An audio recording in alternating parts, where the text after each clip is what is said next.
السلام علیکم friends, welcome to کتاب نگری یوٹیوب چینل کتابوں کی نگری میں خوش آمدید۔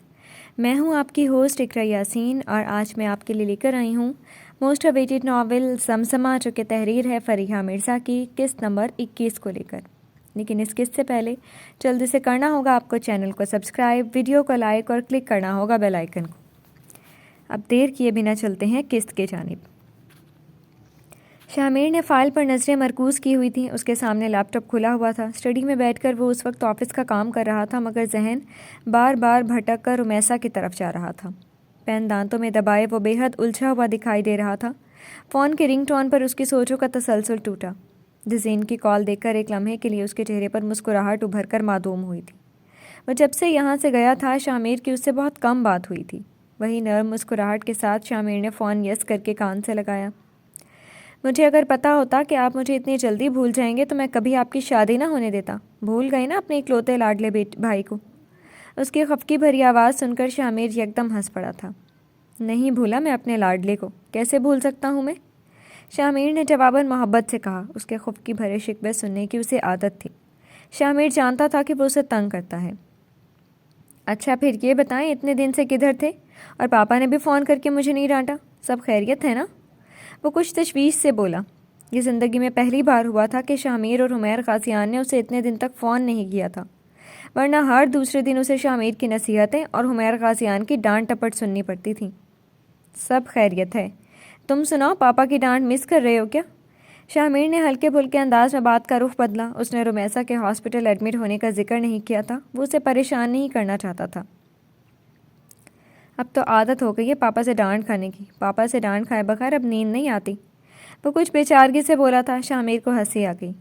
میں پاپا سے کہتا ہوں کہ آپ کے صاحبزادے کو کچھ دن سے ڈوز نہیں ملی، اس لیے بہکی بہکی باتیں کر رہا ہے۔ شامیر نے ہنستے ہوئے اس کی ٹانگ کھینچی۔ وہ جواباً کہکہا لگا کر ہنسا تھا۔ بھائیان، آپ کو پتہ ہے یونیورسٹی میں بھی ایک مافیا باس، میرا مطلب ایک پروفیسر ہیں، آج کل پاپا کی کمی پوری کر رہے ہیں۔ اور آپ کو پتہ ہے انہوں نے ہمیں یونیورسٹی کوریڈور اور کلاس روم کی صفائی کرنے کی سزا بھی دی تھی۔ وہ بڑی سنجیدگی سے شامیر کو ساری رودات سنا رہا تھا۔ دوسری جانب شامیر کا ہنس ہنس کر برا حال تھا۔ میں مان ہی نہیں سکتا کہ تم نے یونیورسٹی کوریڈور اور کلاس کی صفائی کی ہوگی۔ شامیر اسے ابھی اچھی طرح جانتا تھا، بات کی تہ تک منٹوں میں پہنچ جاتا تھا۔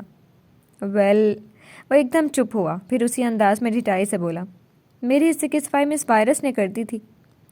وہ کتنی ڈھٹائی سے کہہ رہا تھا، اور شامیر کا دل کیا کہ اس بیوقوف کو ایک لگا دے۔ مطلب حد ہو گئی۔ جزین، تم اسے تنگ کرتے ہو یونیورسٹی میں؟ میں آپ کو ایسا لگتا ہوں؟ وہ افسوس بھرے انداز میں بولا۔ تمہارا اور اس کا سابقہ ریکارڈ دیکھ کر مجھے شک ہو رہا ہے کہ تم اسے تنگ کرتے ہو، شامیر نے مشکوک انداز میں کہا۔ آپ کو مجھ پر ٹرسٹ نہیں ہے بھائیان؟ اچھا رکیں، مس وائرس سے پوچھ لیں، اس نے بڑی دکھی انداز میں کہا، اور پھر شامیر نے اسے زمزمہ کو پکارتے سنا۔ مس وائرس، تم باہر ہو؟ شامیر نے پوچھا۔ ہم لوگ ریڈ اسکوائر آئے ہوئے ہیں۔ وہ ابھی بتا رہا تھا کہ زمزمہ وہاں چلی آئی تھی۔ بھائیان سے بات کرو اور ان کو بتاؤ کہ میں نے تمہیں بلی نہیں کیا۔ وہ اس کے سوالیہ نظروں کے جواب میں اپنا فون تھماتے ہوئے بولا۔ زمزمہ نے چپ چاپ فون پکڑا اور ایک نظر اسے دیکھا جو آنکھوں ہی آنکھوں میں اسے اشارے کر رہا تھا۔ ایک گہری سانس لے کر اس نے فون سپیکر پر لگایا۔ السلام علیکم میر بھائی۔ وعلیکم السلام بیٹا، کیا حال ہے؟ شامیر نے اپنے ازلی نرم لہجے میں پوچھا۔ الحمدللہ بھائی، میں بالکل ٹھیک ہوں، آپ کیسے ہیں؟ اور رومی کیسی ہے؟ میں اسے کالز کر رہی ہوں اور فون ہی نہیں اٹھا رہی۔ وہ جواباً بولی، میں بھی ٹھیک ہوں اور رومی بھی ٹھیک ہے، اس کا فون ٹوٹ گیا تھا، کل تک فون آ جائے گا تو بات کر لینا۔ شامیر نے اصل بات بتانے سے گریز کیا۔ ٹھیک ہے، اور پاپا کیسے ہیں؟ پاپا بھی ٹھیک ہیں، آج آفس سے چھٹی ہونے کی وجہ سے اپنے کسی فرینڈ کی طرف گئے ہیں۔ شامیر نے تفصیلی جواب دیا۔ ان کو بھی میرا سلام کہیے گا، وہ خوش اخلاقی سے بولی۔ جزین اس کے ساتھ ہی کان لگائے کھڑا تھا، جسے وہ قصداً اگنور کر رہی تھی۔ جزین کا رویہ تمہارے ساتھ کیسا ہے؟ شامیر اصل مدعے پر آیا۔ جی، وہ یکدم ہکلا گئی اور سوالیہ نظروں سے جزین کو دیکھا۔ تنگ تو نہیں کرتا نا؟ شامیر نے جیسے اپنے سوال کی وضاحت کی۔ نہیں تو وہ تو بہت اچھے ہیں، یونیورسٹی میں بھی میری ہیلپ کرتے ہیں، اور آج مجھے ادھر سب فرینڈس کے ساتھ بائک ریسنگ۔ جزین کی وارننگ دیتی نظروں سے گھبرا کر روانی سے جھوٹ بولتے ہوئے زمزمہ نے آخر میں زبان دانتوں تلے دبائی۔ بائک؟ جزین نے ریس لگائی تھی؟ شامیر نے بے یقینی سے پوچھا۔ نہیں تو وہ تو میرا مطلب ہے کہ ہم بائک پر ادھر گھومنے آئے تھے، وہ تو اب ریس نہیں لگاتے۔ اس نے یہ جھوٹ بولتے ہوئے دل میں 1000 بار جزین کو کوسا۔ میں مان ہی نہیں سکتا کہ میرا بھائی اتنا شریف آدمی بن جائے، اور میں جانتا ہوں وہ ابھی بھی تمہارے سر پر کھڑا ہماری باتیں سن رہا ہے۔ شامیر کی مسکراتی آواز پر جہاں زمزمہ نے شوق سے فون کو دیکھا، وہیں جزین کو بھی جھٹکا لگا تھا۔ واٹ بھائیان، سیریسلی؟ وہ چیخ پڑا تھا۔ میری بات کان کھول کے سنو زمزمہ، اگر تم نے اسے دوبارہ بائک ریسنگ کرتے دیکھا تو پاپا کو فون کر دینا، یہ صرف پاپا سے ڈرتا ہے، اور اگر یہ تمہیں کوئی دھمکی دے تو بے شک تم مجھے بتا دینا۔ اس فضول شوق میں یہ پہلے ہی بہت بار ہڈیاں توڑوا چکا ہے۔ جان سے بڑھ کر کچھ نہیں ہوتا جزین، زندگی بہت قیمتی ہے۔ شامیر نے سنجیدگی سے کہہ کر فون بند کر دیا تھا۔ واٹ بھائیان؟ وہ بس احتجاج کرتا رہ گیا تھا۔ زمزمہ نے چور نظروں سے اسے دیکھا جو اپنی گول گول آنکھیں گھما کر اسے ہی دیکھ رہا تھا۔ میں تو شٹ اپ، تم دونوں کدھر رہ گئے تھے؟ چلو۔ بورس ان دونوں کو وہیں کھڑے دیکھ کر بھاگتا ہوا آیا تھا۔ آ رہے ہیں۔ تمہیں ماسکو آ کر کیسا لگا زیم؟ داشا نے چلتے چلتے پوچھا تھا۔ مجھے یہاں آ کر اور تم سب سے مل کر بہت اچھا لگا، وہ سادگی سے بولی اور پھر دھیما سا مسکرائی۔ ہمارا ماسکو پیارا ہے نا؟ بورس نے فخریہ مسکراہٹ کے ساتھ پوچھا۔ ہاں، اس نے اسی مسکراہٹ کے ساتھ اس بات میں گردن ہلائی۔ پاکستان کیسا ہے؟ داشا نے یوں ہی سوال کیا، وہ یکدم رک گئی تھی۔ پاکستان بہت خوبصورت ہے، یہ جملہ کہتے ہوئے وہ اداسی سے مسکرائی تھی۔ جزین چلتے چلتے رکا، پھر مڑا اور اس کی طرف دیکھا جس کی آنکھوں میں واضح اداسی تھی۔ کیا تم نے پورا پاکستان دیکھا ہے؟ جزین نے سنجیدگی سے سوال کیا۔ نہیں، میں اسلام آباد سے باہر نہیں گئی کبھی، میں نے تو اسلام آباد بھی پورا نہیں دیکھا، وہ سر جھٹک کر بولی اور اپنی آنکھوں میں اترتی نمی کو پلکیں جھپکا کر اندر اتارنے کی کوشش کی۔ اوہ کم آن، تم لاہور بھی تو گئی تھی، جزین جتانے والے انداز میں بولا۔ زمزمہ کے چہرے کی رنگت متغیر ہوئی تھی۔ مت بھولیں کہ میں وہاں گھومنے پھرنے نہیں گئی تھی، آپ کی وجہ سے وہاں تک پہنچی تھی، وہ سرد نگاہوں سے اسے دیکھتی ہوئی بولی۔ میری وجہ سے؟ سیریسلی؟ تم کس قدر ناشکری ہو، تم آج بھی مجھے ہی الزام دے رہی ہو؟ وہ دھیمی آواز میں اس کی کلائی کو جھٹکا دے کر غرایا۔ بورس، داشا، لارا اور ایگر ان دونوں کو پریشانی سے لڑتا دیکھ رہے تھے۔ اگرچہ وہ دونوں اردو میں بات کر رہے تھے، مگر جزین کے چہرے کے تنے ہوئے تاثرات اور زمزمہ کی گلابی پڑتی آنکھیں صاف پتہ دے رہی تھیں کہ ان کی گفتگو کوئی خوشگوار نہیں ہے۔ کیا آپ وہی نہیں تھے جو ہمنا عروج کو وہاں سے بھگا کر لائے تھے، اور آپ کی وجہ سے میں وہاں تک پہنچی تھی؟ وہ استہزائیہ انداز میں سر جھٹکتے ہوئے بولی۔ تم میری وجہ سے وہاں نہیں پہنچی تھی، تم میری وجہ سے وہاں سے زندہ سلامت اور باحفاظت واپس آئی ہو، عزت کے ساتھ۔ میری جگہ کوئی اور ہوتا تو ایک رات باہر رہنے والی لڑکی سے نکاح کرنے کے بجائے اسے وہیں مرنے دیتا۔ میں نے تمہیں وہاں سے نکالا تھا، وہ پرتپش لہجے میں ایک ایک لفظ چبا چبا کر بولا تھا۔ اس کی آنکھوں میں جھلسا دینے والی آگ تھی۔ تو مت کیا ہوتا مجھ سے نکاح اگر میری پارسائی پر شک ہے؟ وہ یکدم ارد گرد کا لحاظ کیے بغیر چلا اٹھی تھی۔ مجھے تمہاری پارسائی پر کوئی شک نہیں ہے، البتہ تمہیں مجھ پر یقین نہیں ہے۔ تمہیں لگتا ہے کہ میں ایک طوائف کے کوٹھے سے عیاشی کرنے کے لیے لڑکی بھگا کر لایا ہوں؟ تم مجھے اتنا گرا ہوا انسان سمجھتی ہو؟ تمہارے لیے میں ایک لوز کریکٹر کا مالک انسان ہوں، وہ اس کو شانوں سے جھنجھوڑ کر بولا تھا۔ اس کی آنکھوں میں پھیلی سرخی اس کے ضبط کی آپ بہت برے ہیں احد، میں جتنا بھی آپ کے بارے میں اچھا سوچنے کی کوشش کرتی ہوں، آپ مجھ پر خود کو اتنا ہی برا ثابت کرتے ہیں۔ وہ یکدم چہرے پر دونوں ہاتھ رکھ کر رو پڑی تھی۔ آپ نے مجھے آج رلایا ہے۔ زمزمہ اپنی آنکھوں میں آنسو لانے والے شخص کو کبھی معاف نہیں کرتی، وہ دھواں دھواں ہوتے چہرے کے ساتھ بولی تھی۔ اس کی آنکھوں سے آنسو بہنے لگے تھے۔ اس نے اپنے چہرے پر دونوں ہاتھ رکھ لیے تھے، پھر ارد گرد کی پرواہ کیے بغیر وہیں برف سے ڈھکی سڑک پر بیٹھ گئی تھی اور بچوں کی طرح چہرے پر ہاتھ رکھ کر رونے لگ گئی تھی۔ پھر یکدم کسی نے اس کے چہرے سے ہاتھ اٹھائے تھے۔ وہ جزین تھا۔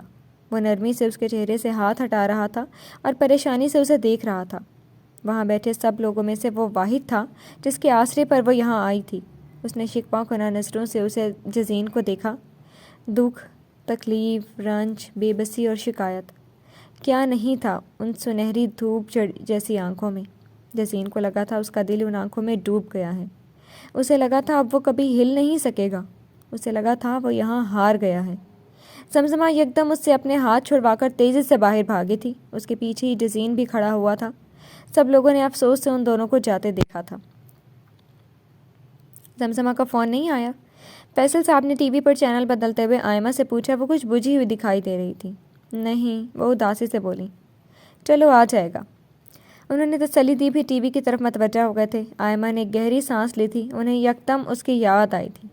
وہ گھر ہوتی تھی تو اس سے صرف لڑائی جھگڑا ہی ہوتا تھا یا بحث۔ وہ اب نہیں تھی تو سارا گھر جیسے ویران ہو گیا تھا۔ وہ کم بولتی تھی مگر اس کے وجود کا احساس تھا۔ یکدم فون کی گھنٹی پر وہ چونکی تھی، پھر انٹرنیشنل نمبر کو دیکھ کر بے اختیار ان کے وجود میں خوشی کی لہر دوڑ گئی۔ وہ جانتی تھیں کہ زمزمہ کی کال ہوگی۔ امی! اس کی آواز سن کر یکدم آئمہ کی آنکھوں میں آنسو آ گئے۔ وہ بے اختیار ان کا دل کیا کہ وہ ایک بار ان کے سامنے آ جائے اور وہ اسے گلے لگا لیں۔ وہ ماں تھیں اس کی، اس سے ہزار اختلافات سہی مگر محبت اپنی جگہ۔ زیم کیسی ہو؟ وہ بھرائی ہوئی آواز میں بولی۔ فیصل بھی ٹی وی بند کر کے پوری طرح متوجہ ہو گئے تھے اور انہیں اشارہ کر رہے تھے کہ میری بھی بات کروانا۔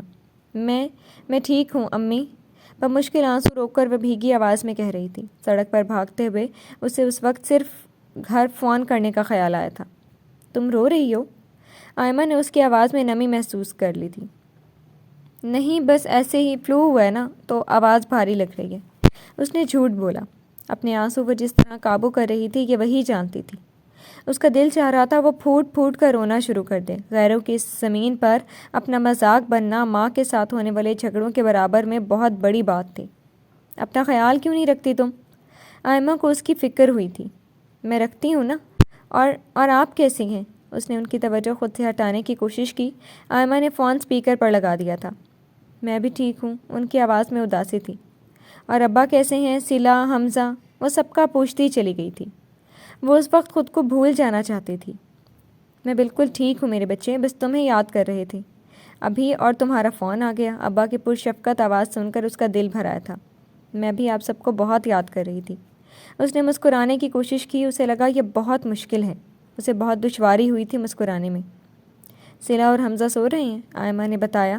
ایک گہری سانس لے کر اس نے خود کو کمپوز کیا۔ میرا ماسکو اسٹیٹ یونیورسٹی میں ایڈمیشن ہو گیا، کلاسز بھی سٹارٹ ہو چکی ہیں۔ ایک گہری سانس لے کر اس نے یہ خوشخبری سنائی تھی۔ ماشاء اللہ، مبارک ہو، اللہ کامیاب کرے۔ ابا نے اسے دعاؤں سے نوازا تھا۔ امیر کیسا ہے؟ آئمہ نے بھتیجے کا پوچھا۔ وہ بھی ٹھیک ہیں، وہ مدھم آواز میں بولی۔ زمزمہ؟ اپنے پیچھے اس نے کسی کی آواز سنی تھی۔ میں کل بات کروں گی، مجھے ابھی جانا ہے، اللہ حافظ۔ اجلت میں کہہ کر اس نے فون بند کر دیا تھا۔ پھر آواز کی سمت دیکھا۔ جزین اسے ڈھونڈتے ہوئے اس کے پیچھے آیا تھا۔ وہ اسے اگنور کیے دوبارہ چلنے لگی مگر کسی نے اس کی کلائی پکڑ لی تھی۔ مجھے تم سے بات کرنی ہے زمزمہ۔ وہ اس کی کلائی چھوڑ کر سنجیدگی سے بولا اور اس کے مقابل آ کر راستہ روک گیا۔ وہ مجبوراً رک گئی اور اپنی گلابی ہوتی آنکھیں اس کے چہرے پر گاڑ دی۔ وہ اسپاٹ چہرے کے ساتھ جیسے بولنے کے لیے الفاظ جمع کر رہا تھا۔ میرے خیال سے ہم یہ ساری بحث گھر جا کر سکتے ہیں، فی الحال میرے ساتھ واپس چلا۔ وہ مصالحت کرنے کے لیے پہل کرنے لگا تھا۔ مجھے آپ کے ساتھ نہیں جانا۔ وہ اس کی آنکھوں میں دیکھنے سے گریز برت رہی تھی۔ تم نہ بھی جانا چاہو تو زبردستی نہیں ہے، مگر میرے سوا تمہارے پاس کوئی چوائس نہیں ہے۔ وہ ٹھیک کہہ رہا تھا، اس کے پاس کوئی چوائس نہیں تھی، نہ آج نہ کل۔